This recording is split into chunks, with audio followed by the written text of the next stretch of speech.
డబ్బుంటే సుఖం ఉండదు రాధా. డబ్బు లేకపోతే హోదా, పరువు, ప్రతిష్ట, మేడలు, మిద్దెలు, కార్లు ఏమీ ఉండవు. అవన్నీ ఉంటే సుఖం ఎవరి కోసం ఉండదట. మిమ్మల్ని పెళ్లి చేసుకుని మాత్రం ఏం లాభం పొందేలండి. రాధా, మళ్ళీ చెప్తున్నాను, డబ్బు జీవితం కాదు. అయితే ఉద్యోగం మానేయండి. జీతం లేకుండా ఎలా బ్రతుకుతాం? డబ్బు జీవితం కాదన్నారుగా మరి. బ్రతకటానికి కావలసినంత కావాలి. ఆ బ్రతికే ఇంకాస్త సుఖంగా గడపడానికి ఎక్కువ డబ్బు కావాలి అంటున్నాను. అయితే డబ్బులోనే సుఖం ఉందంటావు. అంతేగా మరి. నేను ఒప్పుకోపోతే అన్నం తిను. పచ్చి మంచి నీళ్లు కూడా ముట్టుకోను. ఓకే, నువ్వు డబ్బుతోనే సుఖపడతానంటున్నావు కనుక, నేను డబ్బు సంపాదించలేను కనుక ఒప్పుకుంటున్నాను.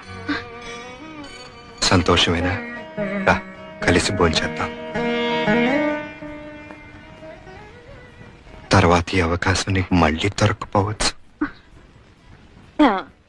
డబ్బుంటే